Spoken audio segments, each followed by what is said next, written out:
Terça-feira é dia de falar sobre tecnologia aqui no 91 Minutos e hoje a gente fala sobre a Apple.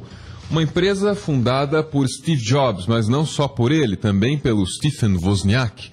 Os dois se conheceram ainda nos anos 60 e a primeira atividade que eles desenvolveram juntos foi a de hackear telefones. Sim, eles entravam no sistema de telefonia dos Estados Unidos usando um equipamento que eles chamavam de caixa azul. A Blue Box era colocada no telefone e, através disso, eles conseguiam realizar chamadas gratuitas, derrubar linhas e fazer outras, talvez, poderiam ser interpretadas como vandalismo. Vandalismo telefônico, algo do tipo, Gui?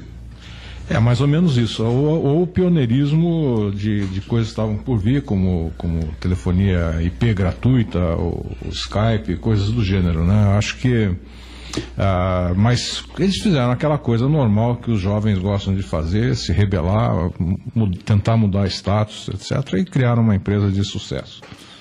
Esse é o Eduardo Guidi Manuel, que fala com a gente sobre a Apple hoje. E o curioso dessa história é que, logo que eles conseguem construir essa caixa azul, eles vão atrás de um sujeito chamado Capitão Crunch. Quem era o Capitão Crunch? Era um cara que não entendia tanto de tecnologia, mas que também conseguia sacanear a rede telefônica dos Estados Unidos com um apito. O cara pegava o telefone, tinha um apito e ficava apitando na frequência que ele desejava ligar. E assim ele realizava uma chamada gratuita. Por que Capitão Crunch? Porque o apito dele tinha saído de uma caixa de cereal chamada Capitão Crunch. Antônio Borba, essa é a gênese de uma empresa que hoje é conhecida por qualquer coisa, menos por contravenção. Olha, Álvaro, na verdade, contravenção acho que faz parte das raízes da Apple, de certa forma, né? Porque houve uma mudança de trajeto. A Apple sinalizava por uma mudança de contexto, por uma coisa diferente. Se a gente pesquisar um pouquinho sobre a origem da marca, não sei se você já verificou, porque a maçã da Apple está ligada a muitos mitos e lendas, né? E o interessante é o seguinte, há um mito assim amplamente divulgado na rede de que a maçã da Apple teria origem baseado no matemático Alan Turing, que foi quem desvendou o segredo das máquinas alemãs Enigma durante a Segunda Guerra Mundial, as máquinas que os alemães usavam para se comunicar com os submarinos, etc. Na verdade, assim, esse matemático foi assim, um pioneiro no campo da inteligência artificial e foi descoberto que a morte dele, aparentemente acidental, teria sido por envenenamento. Foi descoberta uma maçã mordida perto do leito de morte dele e presumida um envenenamento por cianeto. Dessa forma, algumas pessoas dizem que a Apple homenageou esse matemático na criação da logomarca. Mas há também a questão da árvore de Isaac Newton, a maçã como árvore do conhecimento, e a maçã também como a maçã primordial de Adão e Eva, do primeiro pecado. Então, quer dizer, essa questão da maçã lembra um pouquinho a contraversão a partir do momento que ela era pintada com as cores do arco-íris em ordem inversa, é que eu queria chegar. Então há várias simbologias ligadas à Apple. Os principais significados da marca que as pessoas remetem hoje em dia: luxúria, conhecimento, esperança e anarquia. Anarquia e drogas. Porque Steve Jobs, quando jovem, usou algumas delas. Maconha e LSD, e isso não sou eu que estou dizendo, quem está dizendo é o Michael Moritz, que é jornalista, escreveu um livro chamado O Fascinante Império de Steve Jobs. Tudo que a gente está citando aqui na abertura saiu desse livro. E ele conta lá que o Steve Jobs, certa vez, pegou a namorada e foi usar LSD, o primeiro LSD dele, num campo de trigo. Foram os dois para esse campo de trigo e na época ele ouvia muito Bach, o compositor Bach. E quando ele se deu por conta, o trigo estava tocando Bach.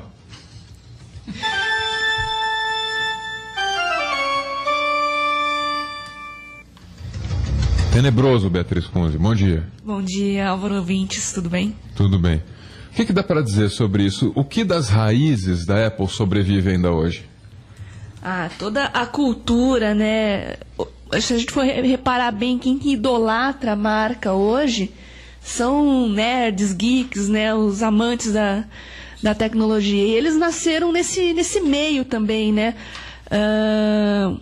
um pouco meio de lado, assim, o nerd se sente um pouco deslocado da sociedade, né? Tem a sua própria cultura, então eles nasceram bem nessa época de subversão mesmo, né? A empresa que nasceu na garagem, para começo de conversa, né? Com uma origem financeira peculiar também, Gui. O Wozniak, que é o primeiro sócio do Steve Jobs, vende uma calculadora HP para pegar o dinheiro e financiar as atividades dele. Já o Steve Jobs vende uma Kombi. Pois é, veja que é pouco investimento para uma empresa que chegou onde chegou, né? Ainda mais que enfrentou percalços na década de 90, quase faliu. E quem ironicamente salvou a Apple naquela época, naquele tempo de baixa, foi a Microsoft e o Bill Gates, que fizeram um investimento de cerca de 300 milhões de dólares em ações da Apple e ainda fizeram uma adaptação do Office para o Macintosh. Ou seja, a empresa hoje vale muitas vezes mais do que a Microsoft, mas foi ajudada, foi apoiada por ela numa época de dificuldade. Agora, Bia, eu acho que você colocou bem essa origem da Apple, o pessoal, os revolucionários, década de 60, 70, etc. Mas hoje a Apple agrada aos tecnófobos. Ela agrada aquelas pessoas que têm dificuldade em se conectar, porque é muito difícil. E exatamente esse eu acho que é o ponto que vale a pena levantar. A Apple, ela vende os seus produtos com a seguinte premissa: isso melhora a experiência do usuário ou não? Se a resposta é não, o produto é automaticamente descartado. Então hoje você vê muitas pessoas que de certa maneira ainda seriam analógicas, que elas adoram a Apple. Existe um outro ponto que acho que é importante a gente ver, é foco. Como a empresa persiste no seu foco, isso tem muito a ver com a personalidade do Steve Jobs. Quando ela mudou lá, quando ele foi demitido, a Apple perdeu o rumo, né? A Apple é essencialmente uma empresa para a pessoa física. Ela não agrada a pessoa jurídica. Mercado corporativo? O mercado corporativo, primeiro, o mercado corporativo compra também preço, e a Apple não vende preço. A outra coisa é que o mercado corporativo exige adaptações às suas necessidades, a Apple não faz esse tipo de concessão.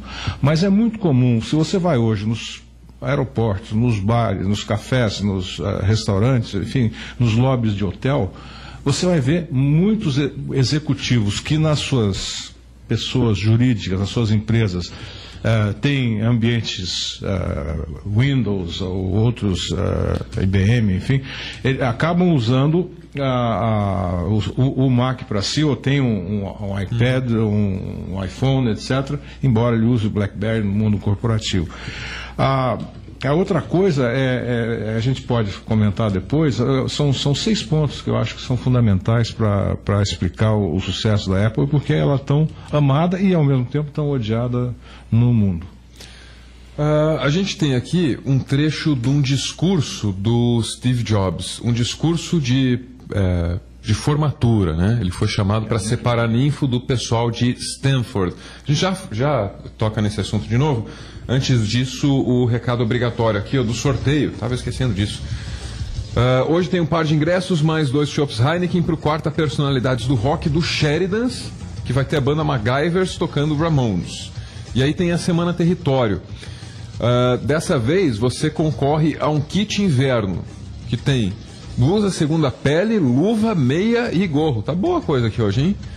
Aí, para ganhar, tem que fazer o seguinte, olha só. Tem que responder essa pergunta do patrocinador.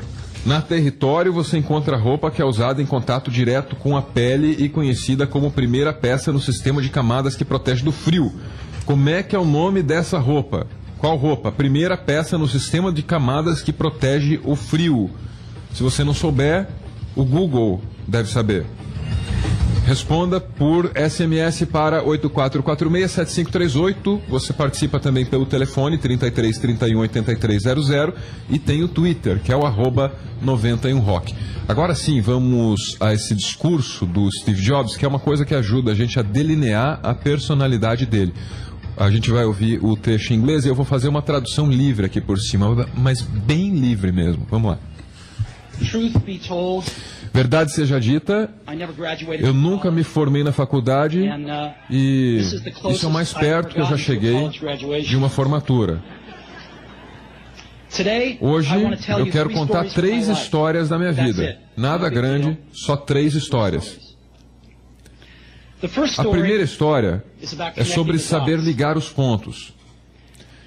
Eu larguei a faculdade depois de um semestre, mas frequentei aulas informalmente por 18 meses. E por que eu saí? Começou antes de eu nascer.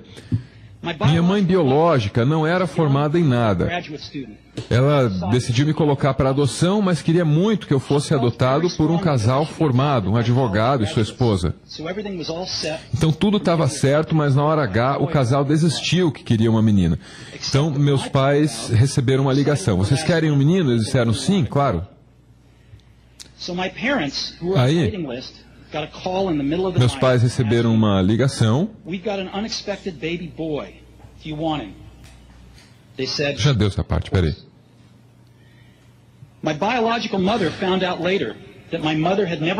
Aí minha mãe biológica descobriu depois que meus pais nunca tinham se formado. Ela se recusou a assinar os papéis da adoção.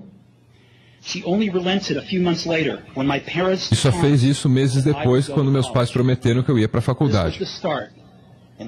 Esse foi o começo da minha vida. E 17 anos depois, eu fui para a universidade. Só que eu ingenuamente escolhi uma universidade que era quase tão cara quanto Stanford. E todas as economias dos meus pais de classe trabalhadora eram gastas na minha formação. 6 meses depois, eu já não via valor nenhum nisso. Eu não sabia o que fazer com a minha vida e não sabia como a faculdade podia me ajudar a descobrir. E lá estava eu, gastava toda a grana dos meus pais. Aí eu decidi sair e acreditar que tudo ia dar certo. Foi uma coisa assustadora na época, mas olhando agora, eu concluo que foi uma das melhores decisões que eu já fiz. Quando eu chutei a faculdade, eu pude parar de assistir às aulas obrigatórias e me inscrevi nas disciplinas que me interessavam. Não foi tudo romântico. Eu não tinha dormitório, então eu dormia no chão dos amigos. Eu juntava a garrafa vazia de coca para vender por 5 centavos e comprar comida. E eu atravessava a cidade inteira para comer de graça no templo Hare Krishna uma vez por semana. E eu amava isso. E essas coisas que eu fiz seguindo minha curiosidade, minha intuição, isso se tornou valioso no futuro. Deixa eu dar um exemplo. Minha faculdade tinha aulas de caligrafia. Em todo o campus tinha cartazes com uma caligrafia maravilhosa.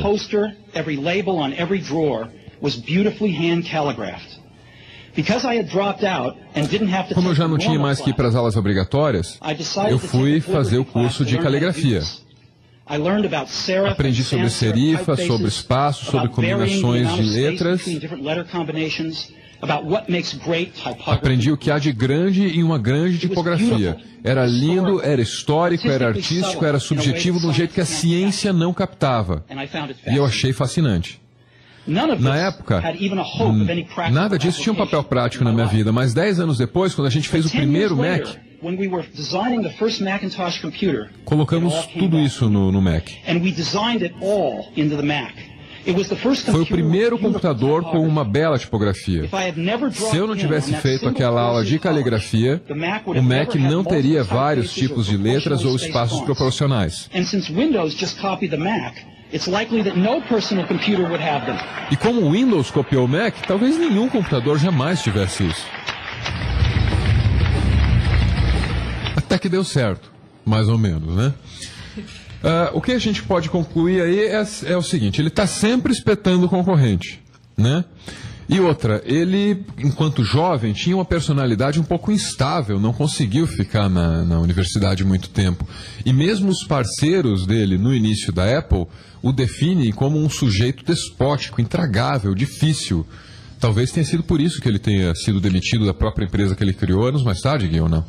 Não. Ele, na verdade, quando a Apple abriu seu capital, eles contrataram um executivo de mercado que quis implantar práticas de uma corporação como outra qualquer, né?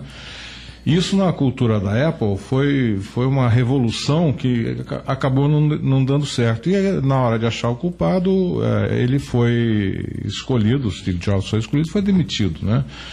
Mas isso não explica não, porque a cultura da Apple quase foi destruída. Aí ele acabou criando a Next, né, que foi uma empresa que fez um computador em formato de cubo e que gerou, na verdade, a segunda geração de tecnologia que está incorporada ao Mac. E depois ela foi comprada pela Apple e o Steve Jobs voltou. Ele foi o cara que fez a Pixar, né? Também a gente tem que lembrar disso, né? Então é uma pessoa, com todo gênio, é uma personalidade de difícil trato, mas as pessoas adoram conviver com ele. Antônio, gênio? Sem dúvida é um gênio, Álvaro. Uma coisa interessante de notar é que o Steve Jobs, ao fundar a Apple, não tinha um plano de negócios. Então, ao contrário de toda a base de toda empresa moderna, onde geralmente é feito um plano de negócio, onde mostra todas as características, o futuro, expectativa de lucro, etc., não havia nada disso. E isso é comum não só ao Steve Jobs, mas ao Bill Gates também, ao fundar a Microsoft. O interessante é que o que explica a razão deles não terem um plano? O segmento de mercado no qual ambos ingressavam era um segmento muito novo, altamente promissor, e ambos descartavam qualquer possibilidade de falência. Então, esse temperamento deles era uma mola propulsora para a inovação, e ao mesmo tempo existia, lógico, todo um cunho de rebeldia, mas por um acaso ambos estão entre as pessoas mais ricas e mais bem-sucedidas do mundo. Agora são 7h18. Eu lembro que você pode participar pelo telefone, que é o 3331-8300. Mensagem de texto para 8446-7538 e tem o Twitter. O endereço lá é @91rock. Tem também o do Antônio, que é o Antônio_Borba. E eu estou tweetando aí, Álvaro, bastante matérias aí para o pessoal acompanhar. Tem o do Gui, que é o @Gui Manuel, Gui com GY, Manuel com U. E a Beatriz Kunze, a garota sem fio. Garota sem fio no Twitter. Beatriz, vamos adiantar um pouquinho essa história. Depois a gente fala dos primeiros computadores do Apple 1, 2 e 3 e do Macintosh. Por hora, vamos acelerar um pouquinho essa viagem e nos leve ao lançamento do iPhone. O que isso significou para o mercado? Era exatamente isso que eu queria falar, Álvaro. O Steve Jobs nunca poderia ter sido um engenheiro, né? A gente vê pelo discurso dele, os interesses dele, né, em estudar caligrafia, né, como o belo, né, a beleza atraía ele desde o início. Né? Não digo que um engenheiro não pode se preocupar com design, não é nada disso, mas é que para ele a experiência de uso está em primeiro lugar. Foi por isso que na tecnologia móvel, na história dos celulares, a gente divide em era pré-iPhone e era pós-iPhone. Né? Foi o primeiro aparelho realmente a trazer uma experiência de uso para qualquer pessoa. Quer dizer que antes você não tinha um produto fechado, design mais software, é isso? Não, sempre. A Apple não, nos telefones. Não, nos telefones, não.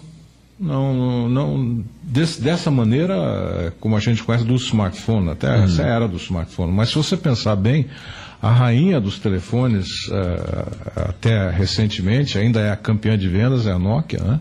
A Nokia tem o Symbian. O Symbian é um sistema, é um ambiente proprietário, né? Telefones, ou a Motorola, enfim, todos têm os seus sistemas proprietários. Eu acho que sim. A diferença, eu acho que é fazer um aparelho, um dispositivo que as pessoas tenham vontade de usar. Não por obrigação, vou ter que usar esse smartphone, vou ter que aprender. Não, ela toma a iniciativa porque ela quer, ela se sente atraída por aquilo. Isso nos leva de volta ao comercial do primeiro Mac. Ele era apresentado como o computador para o resto de nós, numa tradução livre do slogan que tinha REST, mas para eles REST não é resto, não tem conotação pejorativa, né? Como é que era esse comercial que passou na televisão americana? Então, primeiro aparecia, esse é o computador comum. Para usá-lo, você precisa aprender isso. E aí você ouvia um barulho assim, um monte de livro caindo numa mesa e eram os códigos que o sujeito tinha que aprender para programar. A tela e vinha para frente do primeiro Mac, né? Falava, esse é o Mac. Você só precisa aprender isso. E aí mostrava o manual de instruções desse computador, que era um folhetinho muito, muito, muito fino. E aí vinha o slogan, Mac, o computador para o resto de nós. Uma coisa simples de usar. Ainda fazem jus a essa fama ou não? Olha, se você pegar o manual do iPad ou do iPhone, você vai ver que nada mais é que um registro de marca, patente, etc., mas não tem instrução nenhuma, né? Você sai usando, Essa é o mantra da Apple. Você melhorou a experiência do usuário, então a gente pode discutir a sua viabilidade. Todas as reuniões de criação são feitas com essa pergunta, né? Então, sim, você cada vez simplifica mais a experiência do usuário, você encanta o usuário e acho que aí tem a razão do sucesso dele, dos seus produtos na pessoa física, no indivíduo. Antônio. Eu concordo com o Gui, inicialmente eu acredito que a Apple tinha muito dessas características. Agora, hoje em dia a coisa mudou, né? Hoje em dia a interface user-friendly é muito comum a todas as empresas, principalmente porque a Apple é muito copiada. Aliás, a Apple está numa batalha legal aí, não é com várias empresas, mas uma das principais é a Samsung. Samsung acusa a Apple de plágio. A Apple acusa a Samsung também em virtude dos touchpads e celulares, é uma briga grande aí. Mas o interessante é a gente fazer um estudo dos motivos pelos quais essas supermarcas realmente, hoje em dia, atualmente, são muito requisitadas. Há uma reportagem da BBC muito interessante demonstrando que essas marcas são inspiradas principalmente por sexo, religião e muita fofoca, polêmica. Sexo, religião e fofoca? Religião. Exatamente. Por quê? As marcas transferem uma sensualidade, uma sexualidade, muitas vezes, aos seus produtos. E o sexo se vende. Essa é uma característica muito forte. Religião, por quê? Porque Apple é como uma religião para muitas pessoas. E eu vou twittar daqui a pouco também uma matéria interessante com um fanboy e como que esses fãs da Apple interpretam essa marca e veem isso como uma coisa que faz parte deles, de uma forma da personalidade deles, ou seja, é uma religião, algo muito incorporado na pessoa, né? E, obviamente, a estratégia da Apple de disseminar fofocas, etc., principalmente antes do lançamento dos produtos, algumas pessoas pensam que essas informações vazaram. Mas não, isso é tudo seletivo. Isso faz parte da estratégia de marketing da Apple.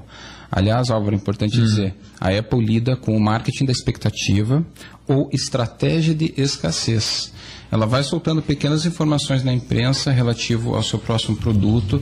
Isso é muito selecionado de forma que o usuário cria aquela expectativa, esse marketing da expectativa, e ao lançar o produto ela trabalha com essa estratégia de escassez. Ela sabe que vai esgotar, o usuário sabe que ele vai ter que entrar numa fila para adquirir, e isso dá um status de exclusividade. Quer dizer, eu acho muito interessante assim, um comentário até do Abel Reis, da agência Clique, que é o seguinte: as filas têm a ver com o ritual da marca. É igual ficar apertado em estádio de futebol. Os torcedores não ficam bravos porque é uma opção. E é assim que os usuários da Apple veem os produtos. Passei por uma experiência dessa, Álvaro. Estava coincidentemente nos Estados Unidos a trabalho, quando foi lançado o iPad 2, né? Aí, claro, meu marido, ele é um fã da Apple, né? E claro que você vai ter que ficar na fila e trazer um pra mim, né? Ai, meu Deus.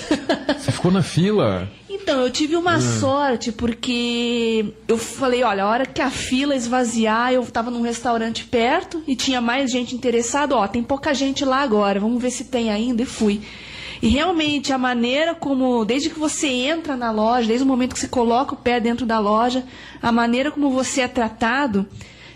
quando você tem o produto na mão, o vendedor vibra com você, parabéns, você está com um iPad. Eu saía de lá, yes, também, todo mundo gritando, e eu saí gritando também. Falei, nossa, contagiante, é um clima contagiante mesmo, né? Então, eles fazem com que essa experiência sua dentro da loja, na hora de adquirir um produto, faça com que você fosse único. Você fosse o único dono de iPad no mundo. Tudo isso é uma estratégia bem interessante. E eu, que não sou fanática da marca nem nada, eu fiquei pensando nisso depois. O Gui comprou nessa época também, né? Eu comprei o iPad 1 nessa época e já estou com o iPad 2, né? E vibrou lá também, Não, né? eu tive uma fila, eu comprei no dia do lançamento do iPad 3G, eu era o número 398 na fila. Mas aí eu fui pela curiosidade da fila, como o Antônio falou, e aquele ecossistema da fila é um negócio único, né?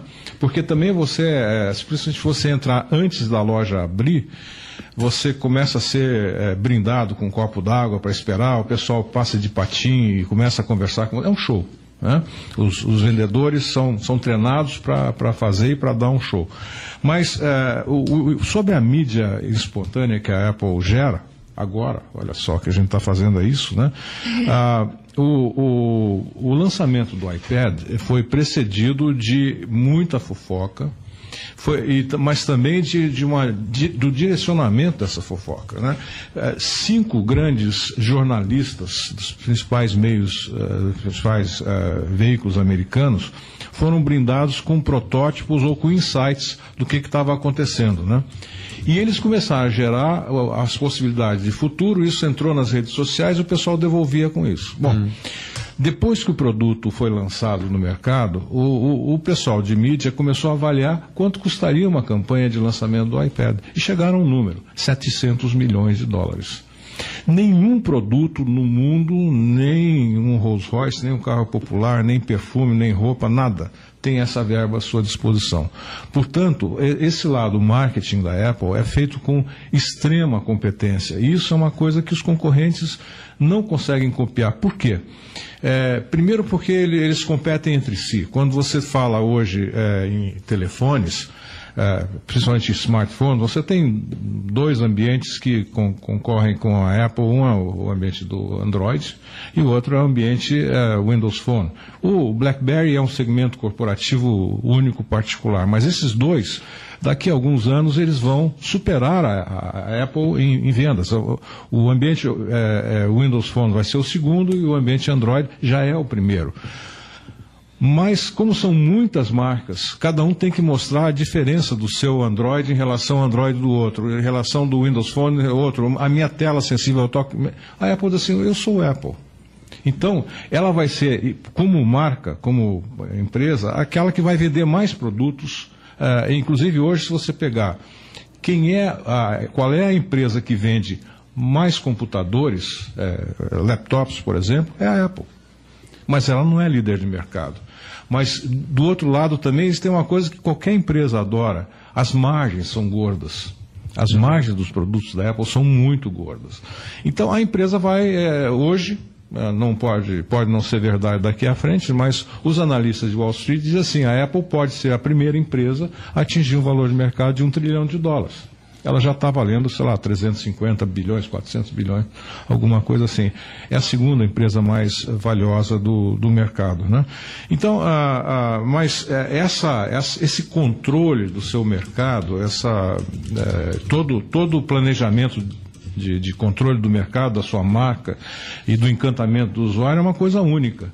E aparentemente difícil de duplicar, porque se fosse fácil, já existiriam outras Apples. Ela tentou no passado, Álvaro, seguir os passos dos concorrentes e ela licenciou a arquitetura Macintosh para seus concorrentes, para tentar ganhar escala. Foi um fracasso.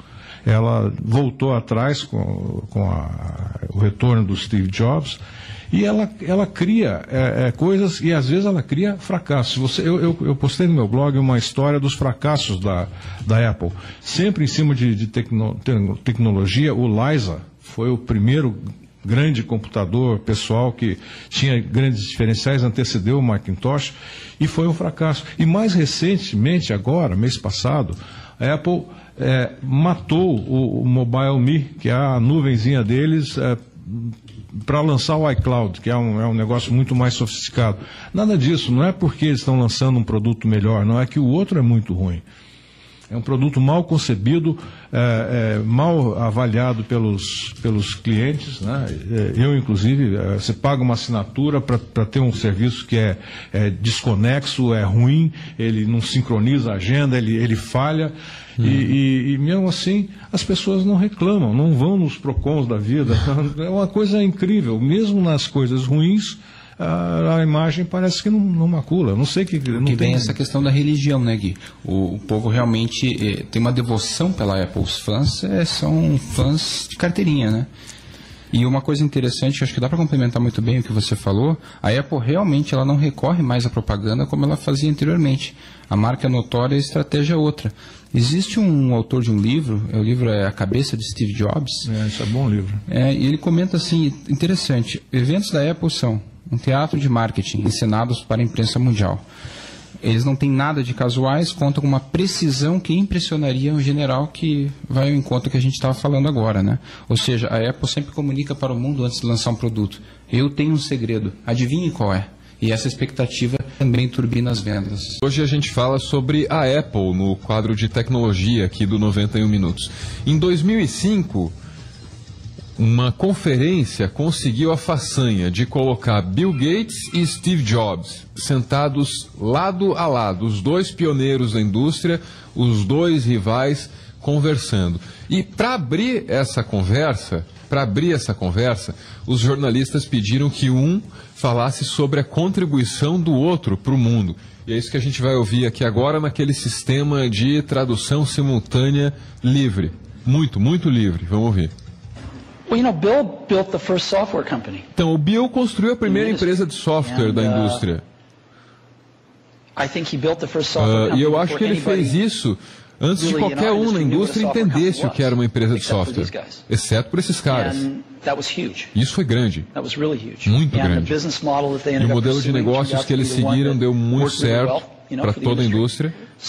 Então, eu acho que a grande coisa aqui é que Bill se focou em software, antes que quase qualquer um tivesse uma pista do que era isso. É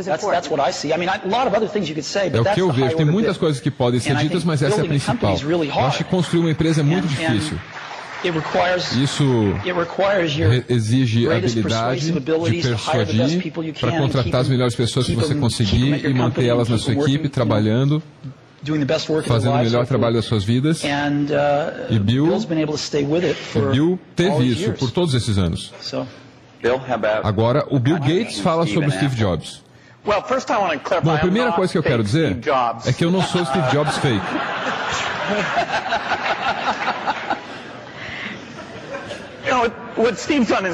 O que o Steve fez é fenomenal.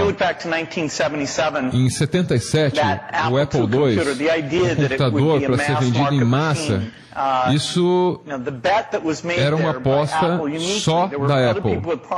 Tinha outros produtos, mas a ideia do fenômeno que isso podia ser foi uma aposta só da Apple. A Apple seguiu esse sonho. Esse foi o Bill Gates falando sobre a Apple e sobre o Steve Jobs. Ele abre dizendo que ele não é a versão fake do outro. Por quê? Porque nessa época já havia aquele comercial do PC contra o Windows. E a Apple aposta muito nessa imagem, né? Ter um Mac é muito mais legal que ter um PC. Eles vendem isso. Isso é, aliás, até essa interface gráfica de janelas, né, foi inventada lançada pela Apple, né? O Windows é uma interface baseada na experiência do Macintosh, né? Então isso é... E essa briga já deixou de ser, eu acho, hoje, Álvaro. Hoje, aquela brincadeira do cara, do Mac, o personagem Mac vestido simples, com a camiseta preta e jeans azul, brincando com o executivo de gravata e tal, que é o Windows, né? Que é o Steve Jobs versus o Bill Gates, né? Isso já cada vez ganha menos espaço na mídia, até, como o Antônio bem comentou, a verba publicitária da Apple diminui na medida que ela ganha espontaneidade na divulgação. As redes sociais são fantásticas para isso, né? Ela aproveita isso com muita competência. Aliás, eu queria deixar uma recomendação para os nossos ouvintes. Aqueles que estão estudando comunicação, marketing, qualquer coisa que tenha a ver com relações humanas, deveria obrigatoriamente assistir no site da Apple, apple.com, os keynotes do Steve Jobs, ou outros também, de lançamento de produto. Eles duram normalmente 1 hora, estão em inglês, mas são um show de apresentação. Acho que do ponto de vista de vender a imagem de uma empresa, ou de um produto, ou gerar expectativas, eu acho que eles fazem isso de uma maneira única. Isso não custa nada, mesmo para quem não tenha ou não pretenda ter produtos da Apple, vale a pena ver como você busca encantar o público a quem você se dirige. Vamos conversar aqui com consumidores encantados. A Fernanda Silveira é psicóloga, especialista em RH, está na linha conosco. Fernanda, bom dia. Bom dia, Álvaro. Bom dia a todos.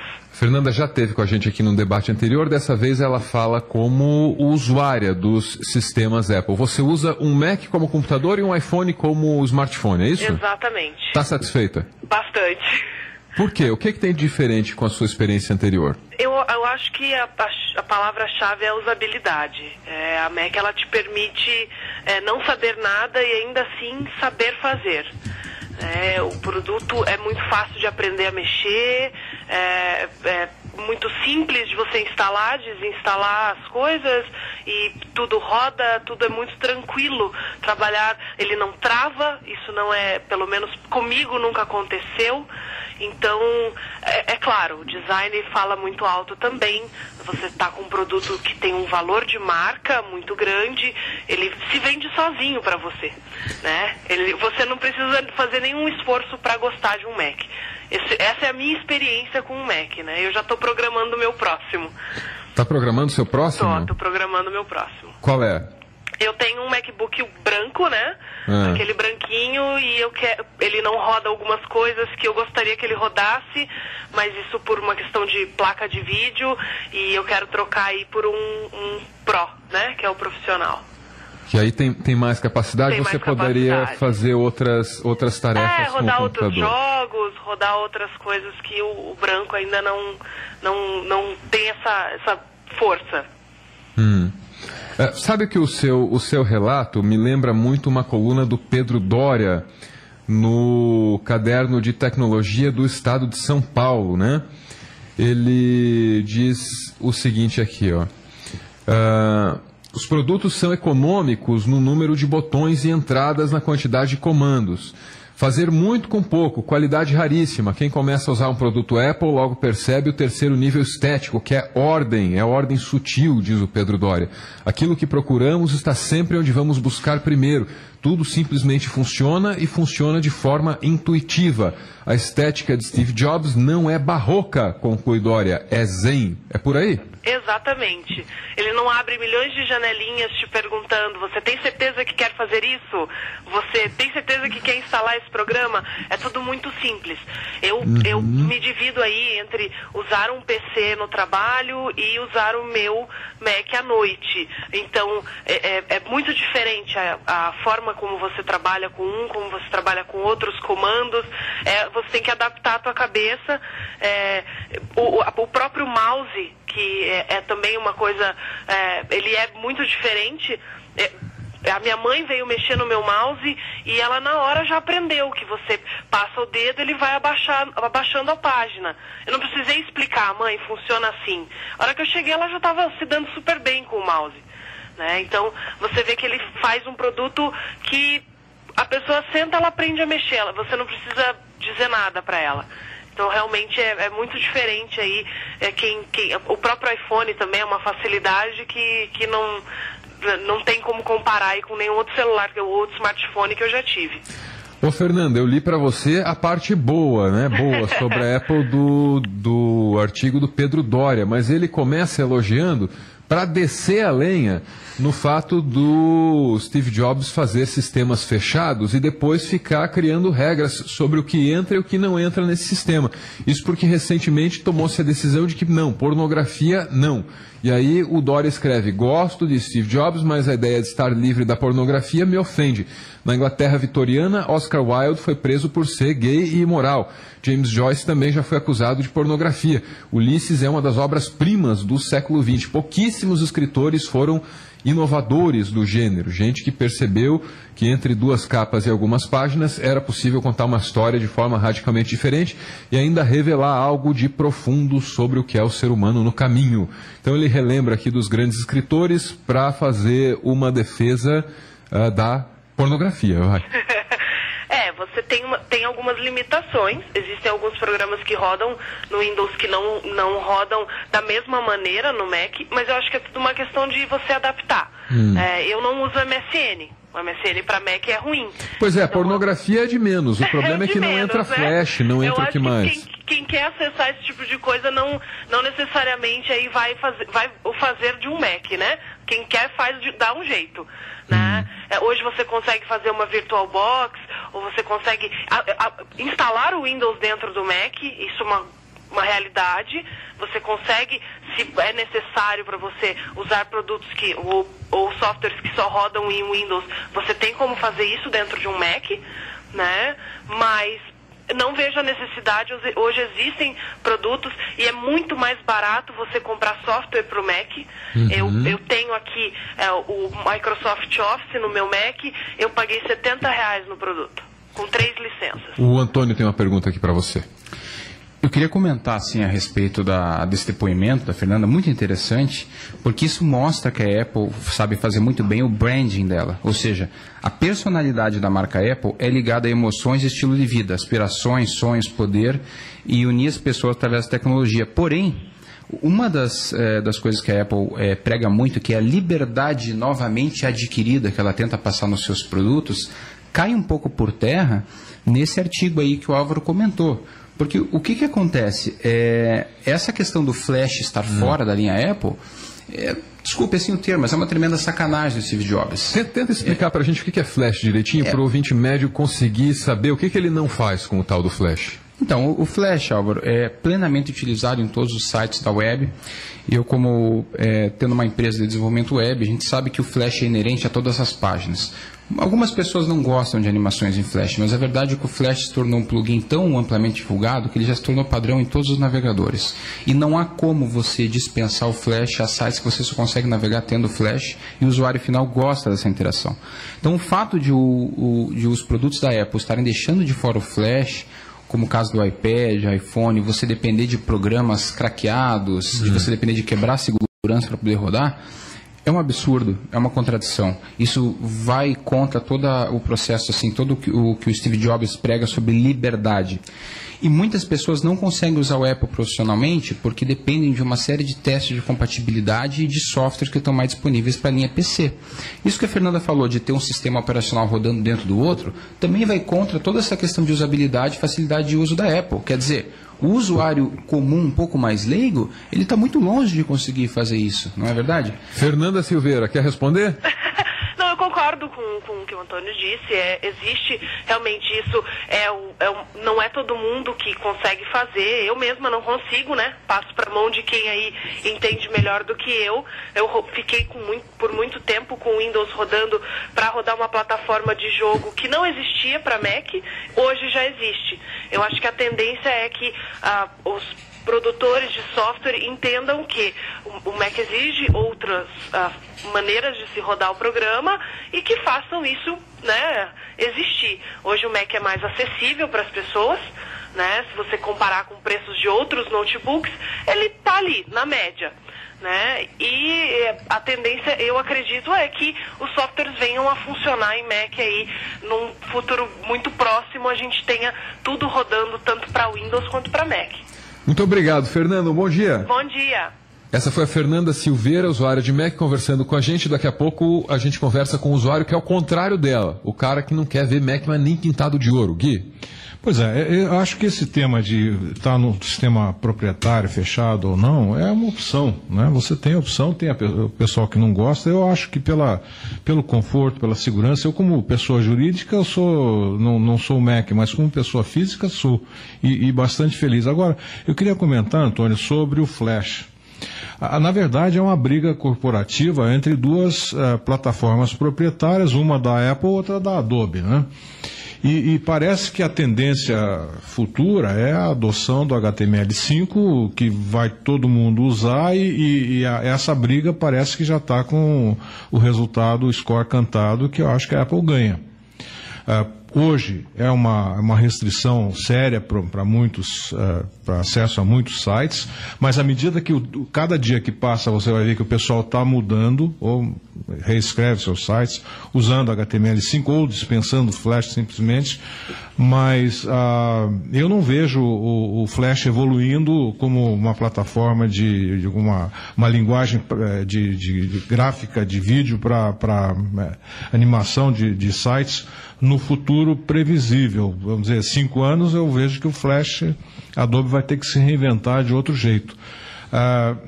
Eu acho que, de novo, é briga por market share, é briga por dominação de mercado, afirmar a sua liderança de mercado. A Apple fez uma aposta que eu concordo com você, que é uma aposta ingrata, desagradável para o usuário.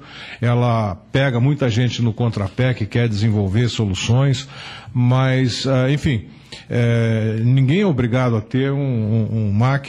Aliás, no Mac você consegue ver, você põe um Firefox, você consegue acessar animações em Flash. Você tem restrições no iOS, ou seja, no iPad, no iPhone, no iPod, etc. Eu não vejo isso como hoje, por exemplo, eu não sinto falta. Nos meus acessos, que há um ano atrás eu tinha, sei lá, metade das coisas que eu queria ver, animação e tal, eu não tenho. Hoje eu vejo os principais portais lá, vejo o vídeo. O UOL, por exemplo, há não muito tempo atrás era quase tudo Flash, hoje é quase nada Flash. Então, eu estou cada vez sentindo menos falta do Flash. Fico infeliz com isso, não. Paulo Albuquerque diz aqui o seguinte: a qualidade do hardware da Apple é impressionante. O MacBook Pro é monobloco, é feito com uma única chapa de alumínio usinada. O acabamento faz diferença? E a gente tem isso em qualidade aqui ou não? Totalmente. Tanto que o ícone dos designers hoje no mundo todo é o Johnny Ive, né, que é o principal responsável pelo design da Apple. E até meu marido, que é engenheiro de materiais, ele trabalha muito com alumínio, né? Ele fala assim que agora a tendência, assim, não só para computadores, né, dispositivos móveis, mas uma série de outros produtos, né? A questão do alumínio começa a se fazer presente, fazer a questão do monobloco. A grande verdade, Álvaro, é que essa experiência final de uso é uma combinação perfeita de hardware com software. Como vem tudo empacotadinho, é menos suscetível a ter erros, diferente do PC, que geralmente é meio Frankenstein o negócio, né? Uma empresa de placa de vídeo, outra de processador, e cada uma vai montando a sua maneira e vende na configuração que quer, e o Windows tem uma certa dificuldade em caber dentro de todas essas configurações possíveis. Então, né? quando eu estou falando de um Mac versus um PC, eu estou falando de um produto fechado, que por ser fechado tem suas virtudes e seus defeitos, né? Quer dizer, é um produto mais bem acabado, mas por outro lado ele trava a entrada de alguns sistemas, como o Flash, que é esse código usado para animação e internet. Contra um produto que é uma união de um software que veio da Microsoft com um hardware que pode ser qualquer coisa, e aí, enfim, pode ser mais tosco. Olha, eu acho que uma boa comparação nesse momento, eu vou falar do Office da Microsoft, né? Se você pegar o Office 11, que é 2011, né, que é a última versão que está disponível na plataforma Windows, se você usar ele, e você pegar o Office 2010, que é a última versão disponível para o Mac, você vai entender exatamente do que a gente fala. Quando a gente fala, o Office 2010 é lindo. Ele é fácil de usar, ele tem apelos de usabilidade que não está no 2011. E interessante que os dois são fornecidos pela Microsoft. E outra coisa que a Fernanda falou, que é muito interessante, esse eu não consigo entender, o preço de uma licença Office for Windows, quando você vai na loja comprar, é o mesmo do preço do Office for Mac. A diferença é que ao comprar a licença Windows, você tem uma licença, você pode baixar em uma máquina, no Mac você pode baixar 3. Será que a Apple está subsidiando ou será que as práticas de mercado são ininteligíveis para o mortal comum? Não, Gui, a questão é a seguinte, essa estratégia da Microsoft para que o pessoal tendo o Apple use o software dela e o Apple fique mais compatível com o PC, ou seja, quem tem Apple consiga abrir programas do PC. Pode ser. E uma coisa interessante assim, complementando um pouquinho o que você falou sobre o Flash, é a velocidade da migração das coisas. Porque o Internet Explorer 6, ele é amplamente utilizado a um expressivo percentual, embora haja uma campanha global para que as pessoas parem de usar, porque ele é incompatível com uma série de softwares e de websites. Tanto que nós estamos no Internet Explorer 9 e tem muita gente, principalmente em âmbito corporativo, utilizando o IE 6. O que vai acontecer com essa questão do Flash é que isso foi imposto pela Microsoft numa coisa que já era de mercado, já era um padrão de mercado. O Flash se tornou um padrão. E essa questão do HTML5 estar presente depende muito das pessoas pararem de usar o IE6, pararem de usar o IE7 e IE8 e irem para o IE9 para estar 100% compatível e olhe lá. Então, quer dizer, a gente fez um estudo lá na empresa e a gente acha que não vai levar 5 anos, mas talvez uns 10 anos para que o HTML5 de fato se torne um padrão e daí nós vamos poder rever o papel do Flash no mercado. Mas o interessante que eu gostaria de dar uma dica para as pessoas é que há uma marca de PC que se aproxima muito do que a Apple representa, que na minha opinião são os notebooks da Sony. A Sony Vaio, é uma linha de produtos que tem um super design e é conhecido pela sua qualidade. Em rankings pelas empresas, pelas revistas como a PC Magazine, que é uma referência nos Estados Unidos e até no mundo, e no Brasil a InfoExame, a Sony sempre tem uma marca top entre os consumidores em sentido de assistência técnica, de branding, da questão do design da marca. E, de fato, o mais próximo que o usuário de PC geralmente consegue chegar do Mac, na minha opinião, são com os notebooks da linha Sony. Então, fica essa dica aí para o consumidor final. Agora são 7 horas e 56 minutos, a gente conversa com outro consumidor, que é o Fabiano Klosterman. O Fabiano é aqui de Curitiba, mas é jornalista. Hoje ele trabalha em São Paulo, no Portal Terra. É isso, né, Fabiano? Não, eu troquei de emprego, agora eu estou na Editora Abril. Está na Editora Abril, tá certo. Fabiano, você usa ambiente Windows? Isso, exatamente. Eu tenho um notebook e um Windows. E por que você não migra para o Mac? Olha, a questão de migração para o Mac, na verdade, eu sempre coloco a interferência que o software do Mac faz entre a experiência do usuário com o seu hardware. Eu acho que o Mac sempre coloca umas determinadas barreiras. Eu acho que no notebook, por exemplo, isso não é nem tão visível quanto é nos aparelhos móveis, né?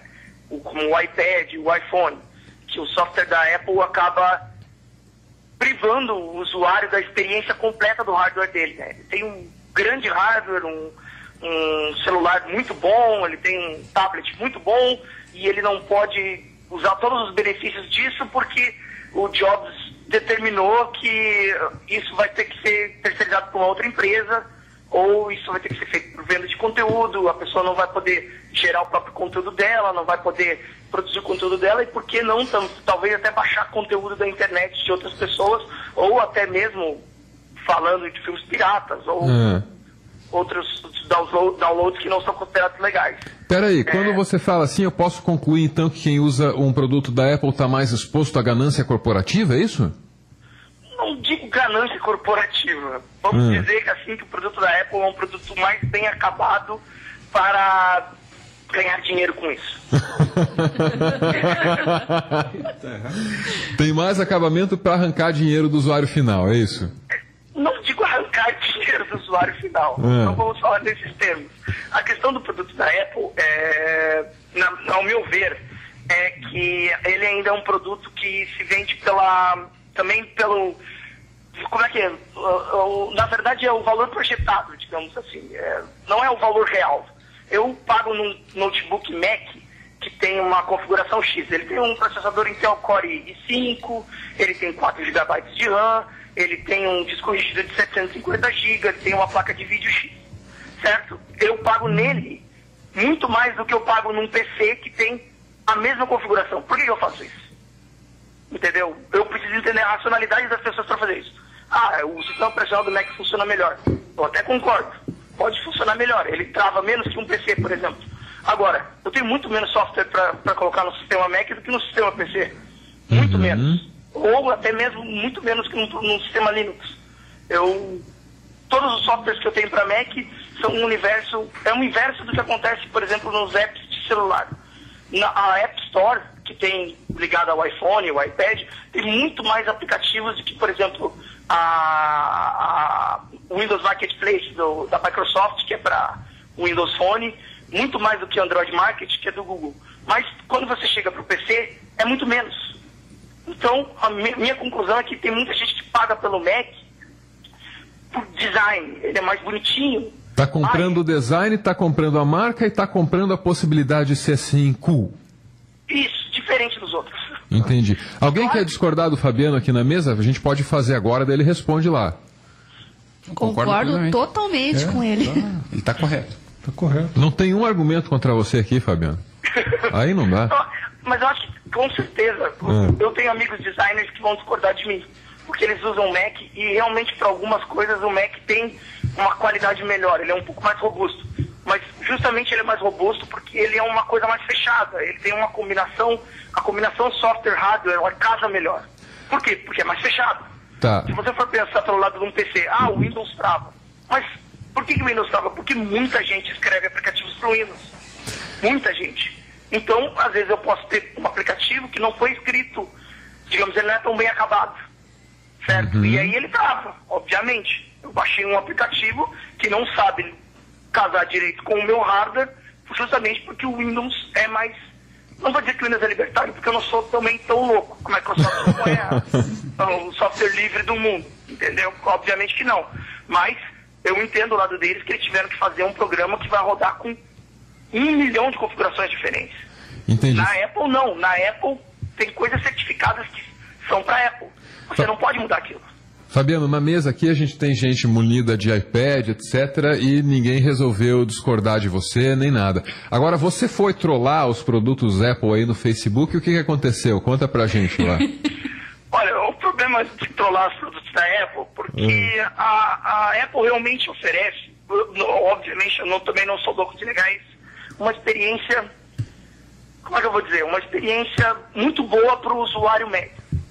A experiência é boa. Obviamente, eu não vou discordar e dizer para você que todos os fãs da Apple são loucos. Eles não são racionais. Eles não são, por exemplo, agora aqui trolando um pouco a religião também, eles não são cristãos. Ai, rapaz. Eles não são pessoas irracionais que acreditam cegamente no produto por fé, porque alguém disse para eles acreditarem. Não, porque eles têm uma boa experiência. E o que acontece?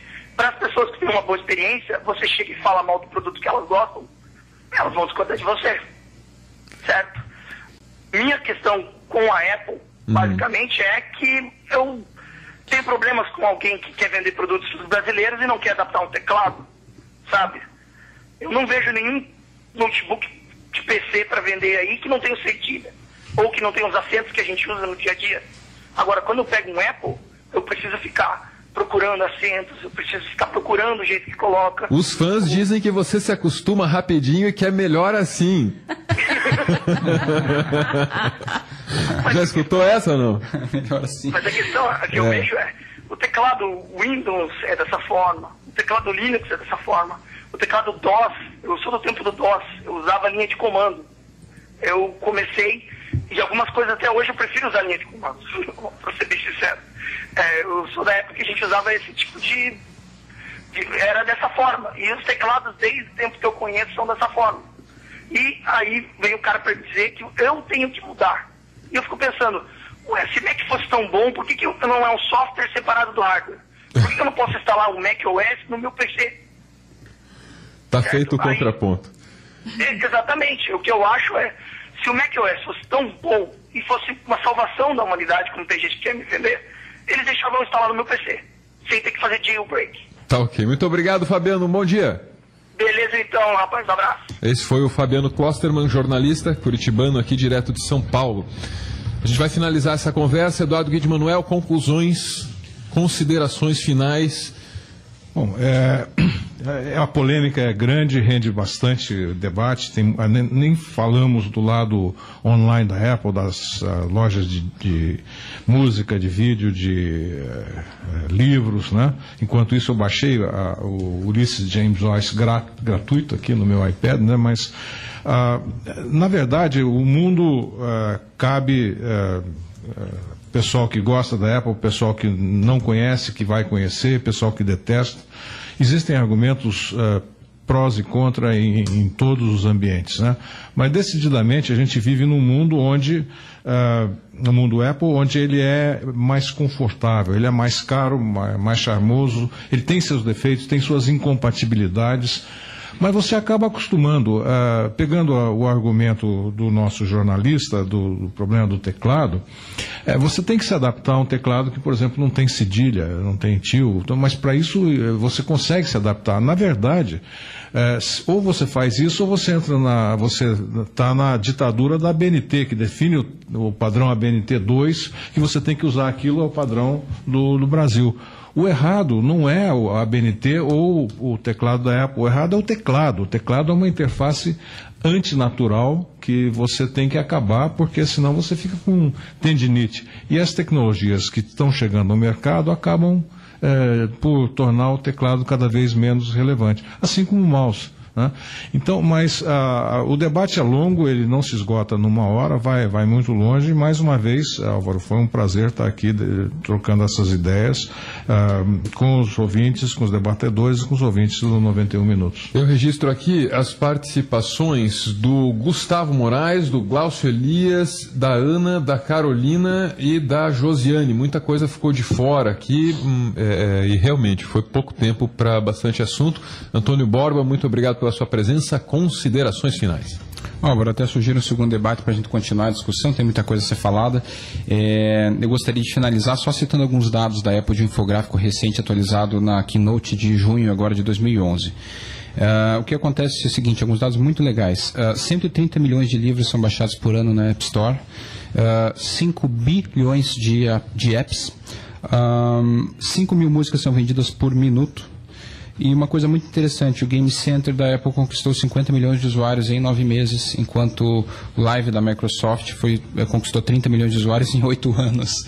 Então, uma diferença assustadora. Eu gostaria de dizer também, em defesa dos designers, que na Magic Web Design a gente utiliza PC e não Mac, porque uma coisa mais importante para nós que essa funcionalidade pura da Apple é a compatibilidade, e você precisa de um PC para você assegurar a compatibilidade com os usuários. Isso é imprescindível. O Zanoman participa aqui, ó. Essa aqui eu vou registrar porque está engraçado. Quero saber se alguém aqui da mesa tem um Mac. Quem não gosta de Mac é porque nunca teve um, diz o Zanoman. A mensagem embaixo vem escrito assim, ó: Twitter for Android.